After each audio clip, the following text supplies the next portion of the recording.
வச்சிருக்கேன். நானும் தீ மிதிக்கிறேன். என்னங்க இது? குழந்தை நம்மளோடதுங்க. நாம தான் இதெல்லாம் பண்ணணும்.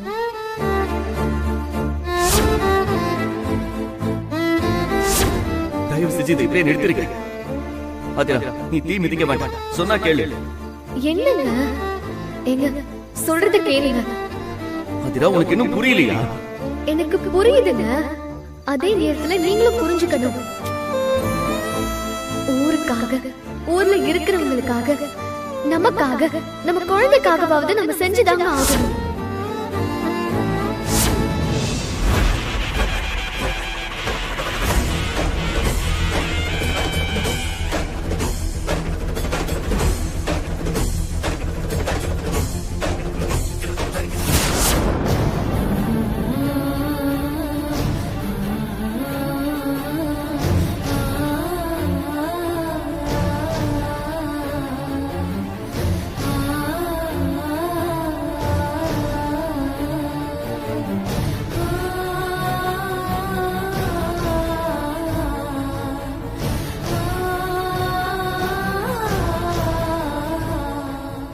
ஆதிரா, நான் எவ்வளவோ கஷ்டப்படுத்திருக்க, அவமானப்படுத்திருக்க. என்னாச்சு ஆதிரா? படுத்துக்க. என்ன ஆதிரா? நான் ரெஸ்ட் ரூம் போனுங்க. இதுக்கு எதுக்கு தாங்கிட்டு இருக்க? சரி வா. ஆதிரா, ஒரு நிமிஷம். வலி இருக்கா? இல்லங்க. நீ உண்மையை சொல்ல மாட்டேங்கிற. எரிச்சல் இருக்குன்னு நினைக்கிறேன். தீப்புண் எரியாம இருக்காது. அப்படிலாம் சொல்லாதீங்க. தீ மிதிச்சதுக்கு அப்புறம் வலிக்குதுன்னு சொல்லக்கூடாது. அது சாமிக்கு பிடிக்காது. மருந்து போட்டு விட்டா எரிச்சல் குறைஞ்சிருக்குமே. ஐயோ, எதுக்குங்க மருந்து போட்டு விட்டீங்க? அது தானாவே சரியா இருக்குமே. சரி விடு, என்னோட திருப்திக்காக போட்டு விட்டேன்னு நினைச்சுக்கோ. அப்புறம் சாமி ஏதாவது தண்டனை கொடுத்தா எனக்கு கொடுக்கட்டும். அப்படிலாம் சொல்லாதீங்க. தீ மிதிச்சு அடுத்த நாள் வரைக்கும் சாமி நம்ம கூடவே நிக்குதுன்னு சொல்லுவாங்க. நம்ம என்ன கேட்டாலும் அது வரமா கொடுத்துருமா? சரி வா. எல்லாத்தையும் ஒரு கெட்ட கனவா நினைச்சு மறந்துட்டு திரும்பவும் நீ வீட்டுக்கு வந்துடுறா. நல்ல வரதட்சணையோட அருமையான பொண்ணா பார்த்து கட்டி வைக்கிறேன். நீ சந்தோஷமா இருடா. அம்மா, நான் வேற ஒரு பிளான்ல இருக்கேம்மா. நினைச்சப்பெல்லாம் அப்படி ஜம்ப் ஆக முடியாது. இங்க பாருங்க, என்ன நம்புங்க. நான் செய்ய வேண்டிய வேலையை செய்ய வேண்டிய நேரத்துல கரெக்டா செஞ்சு முடிப்பேன். எனக்கு என்னவோ நீ பண்றதெல்லாம் சரியா இல்ல. மரத்தை வெறுங்கையால உடைக்கிறேன்னு சொல்ற. ஆகிற காரியமா இது? யோசி செய். அம்மா, நீங்க முதல்ல கிளம்புங்க. நீங்க பேசுறதெல்லாம் கேட்டாலே டென்ஷன் ஆகுது. ஆமா, நல்லது சொன்னா டென்ஷன் ஆகத்தான் செய்யும்.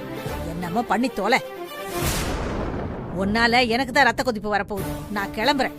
அம்மா, காசு கொடுத்துட்டு போமா.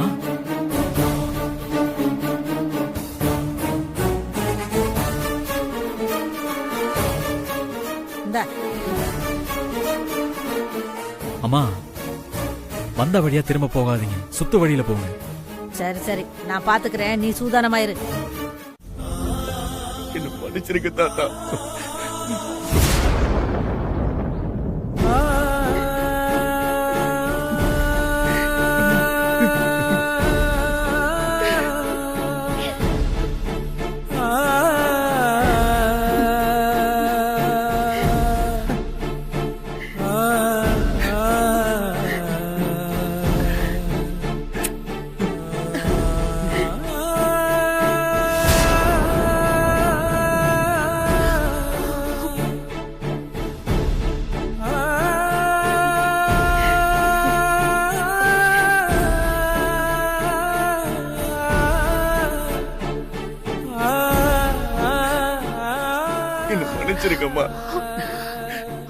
மன்னிப்பெல்லாம் எதுக்குப்பா?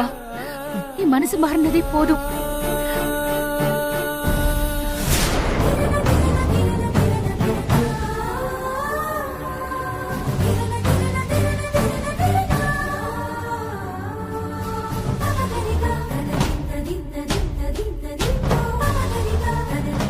திருமலா, நீ மனசு மாறினது எங்க எல்லாருக்கும் சந்தோஷம்டா. நீ முதல்ல டியூட்டிக்கு கிளம்புப்பா. மத்ததெல்லாம் சாவகாசம் அப்புறமா பேசிக்கலாம். ஆமாப்பா, லேட் ஆயிடுச்சு. நீ கிளம்புப்பா. எல்லாத்தையும் சாயந்தரம் பேசிக்கலாம். போயிட்டு வரேன். கிளம்புப்பா. வரேன் பாட்டி. சரி. வரேம்மா. சரி. வரேன் ஆதிரா. வரேன்ப்பா.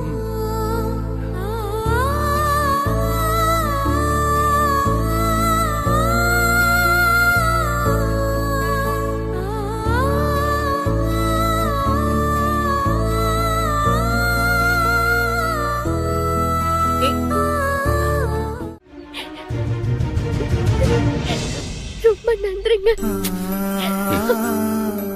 இங்க பாரு, நான் தான் உனக்கு நன்றி சொல்லணும். உன்னோட அன்புதான் என்ன மாத்திருக்க.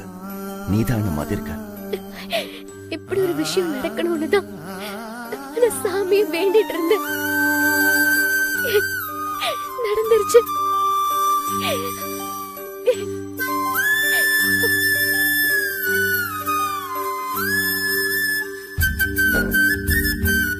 உன் கண்ணுல தெரியுற இந்த சந்தோஷத்தை நான் காலம் முழுக்க கொடுக்கணும்னு ஆசைப்படுறேன் ஆதிரா.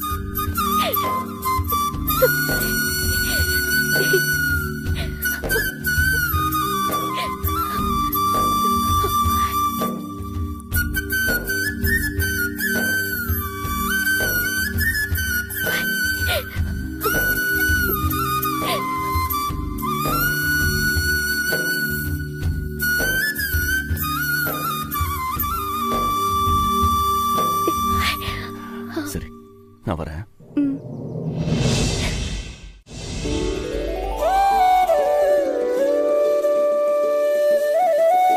சாரதா, இந்தாங்க காஃபி.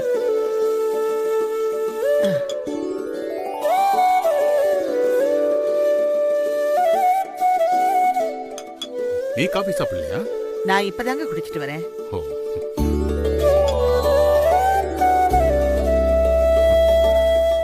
இப்பதான் நம்ம வீடு வீடு மாதிரி இருக்கு. தெரிஞ்சவங்க சொந்தக்காரங்கன்னு ஒருத்தரையும் வீட்டுக்கு வர வைக்க முடியாம இருந்துச்சு. எல்லா பெருமையும் நம்ம ஆதிராவுக்கு தான். அவளோட பொறுப்பும் பொறுமையும் தான் நம்ம குடும்பத்தை ஒன்னா சேர்த்திருக்கு. ஆமா சாரதா, அவ இடத்துல யாரு இருந்திருந்தாலும் இவ்வளவு பெருந்தன்மை நடந்திருக்க மாட்டாங்க. அம்மா மகன்னு 2 பேரையும் சமாளிச்சுக்கிட்டு நம்மளையும் விட்டு கொடுக்காம இருந்ததுதான் பெரிய விஷயம் சாரதா. எல்லாத்துக்கும் மேல சாருமதி குழந்தைய தான் குழந்தையா பாத்துக்கிறது தாங்க ஆச்சரியமா இருக்கு. இப்படி ஒரு பொண்ண நான் கதையில கூட கேள்விப்படவே இல்லை. குழந்தை தொலைஞ்சதும் ஆதிரா அழுகையும் ஆத்திரமா சுத்திக்கிட்டு இருந்ததை நினைச்சா இப்பவும் எனக்கு பதறிக்கிட்டு இருக்குங்க.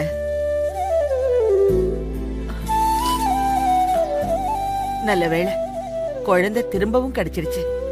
நடந்ததெல்லாம் நன்மைக்கு தான் சாரதா. குழந்தை தொலைஞ்சு திரும்ப கிடைச்சதுனாலதான் திருமார நம்மள புரிஞ்சுக்கிட்டு செவுத்த உடைச்சு குடும்பத்தை ஒண்ணு சேர்த்திருக்கான்.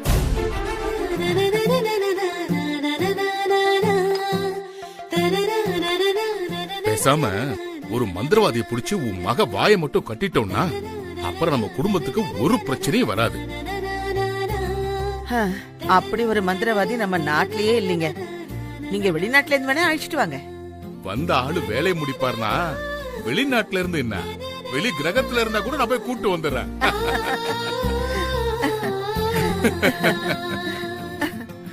ஐயோ, அப்பா இப்படி எல்லாம் சிரிச்சு பேசி ரொம்ப நாள் ஆன மாதிரி இருக்கு. ஆமா சுபத்ரா, குடும்பம் ஒன்னானதுல ரொம்ப சந்தோஷமா இருக்காரு. ஒருத்தரையும் வீட்டுக்கு வரவழைச்சு பேச முடியலையேன்னு வருத்தப்பட்டுக்கிட்டே இருந்தாரு. இனிமே தினமும் ஒரு ஃப்ரெண்ட கூட்டிட்டு வந்து விருந்து வைக்க போறாராம். அதுக்கு என்னப்பா, தாராளமா கூப்பிடுங்க. சமைக்கிறதுக்கு நான் ரெடி.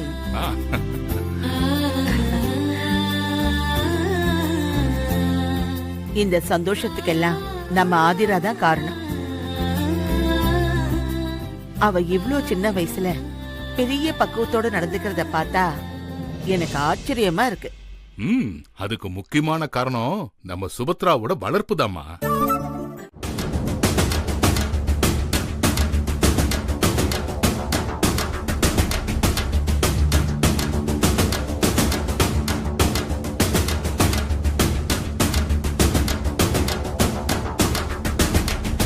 உன்கிட்ட ஒரு விஷயம் பேசணும்.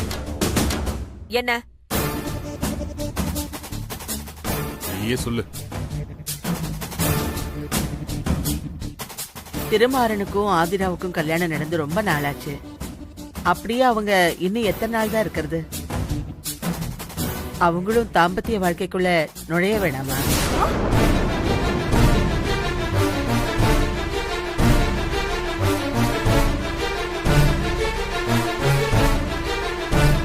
முறைப்படிதானே எல்லாமே நடக்கணும். நாம தான் எல்லாத்தையும் நடத்தி வைக்கணும். நீ சரின்னு சொன்னா சாந்தி முகூர்த்தத்துக்கு நாள் குறிச்சிடலாம். அதெல்லாம் ஒண்ணு வேணாம். இப்ப திருமாறனுக்கு நேரம் சரியில்லை. அவனுக்கு கெட்ட திசை நடக்குது. நான் நினைச்சதுக்கு நேர்மாறா என்னென்னவோ செஞ்சுட்டு இருக்கான். இப்ப இத பத்தி பேச்சு எடுக்க வேண்டாம். கொஞ்ச நாள் ஆகட்டும், அப்புறம் பாத்துக்கலாம். கொஞ்ச நாள்னா எப்படி? ஒரு 10 வருஷம் கழிச்சு வச்சுக்கலாமா? பாரு, எனக்கு தெரிஞ்சு இப்பதான் அவனுக்கு நல்ல நேரம் ஆரம்பிச்சிருக்கு. தடை சொல்லாம தலையாட்டுற வழிய பாரு. என்கிட்ட சண்டை இழுக்கணும்னு வந்திருக்கீங்களா? என் மகனுக்கு எப்ப எதை பண்ணணும்னு எனக்கு நல்லா தெரியும். நீங்க உங்க வேலையை பார்த்துட்டு போங்க. இது எங்க வேலைதான். இந்த குடும்பத்துல இருக்கிற யாருக்காவது மூளை குழம்பி போச்சுன்னா அதை சரி பண்றது எங்க வேலைதான். என்னங்க பாரு சார், கொஞ்சம் சும்மா இருங்க. இங்க பாரு அகல்யா, எங்களை உனக்கு பிடிக்கலங்கிறதுக்காக உன் மகனை நீ தண்டிச்சிடாத. அவங்களுக்கு காலா காலத்துல செய்ய வேண்டியதெல்லாம் செஞ்சுதான் ஆகணும்.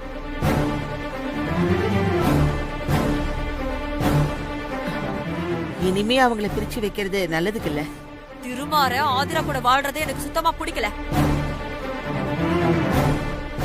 அவனுக்கு பிடிக்காம தான் இருந்துச்சு. என்ன மாய நடந்துச்சோ, என் மகன் தலைகீழா மாறிட்டான். இனிமே இந்த பேச்செல்லாம் தேவையில்லாதது. எல்லா குடும்பத்திலயும் இருக்கிற மாதிரி ஆரம்பத்துல கொஞ்சம் உரசல் இருந்துச்சு. ஆனா அது இனிமே தொடராது. திருமாறனும் ஆதிராவும் ஒருத்தருக்கு ஒருத்தர் நல்லா புரிஞ்சுக்கிட்டாங்க. ஆதிராவுக்காக திருமாறன் எங்களையே ஏத்துக்கிட்டான். ஏத்துக்கிட்டதுனாலதான் நானும் சொல்றேன். அவனுக்கு கெட்ட திசை நடக்கிறதுனால நல்லவங்க யாரு கெட்டவங்க யாருன்னு வித்தியாசம் தெரியாம ஏத்துக்கிட்டான். போய் விலகி உண்மை அவன் கண்ணுக்கு தெரியற வரைக்கும் அவங்க பிரிஞ்சே இருக்கட்டும்.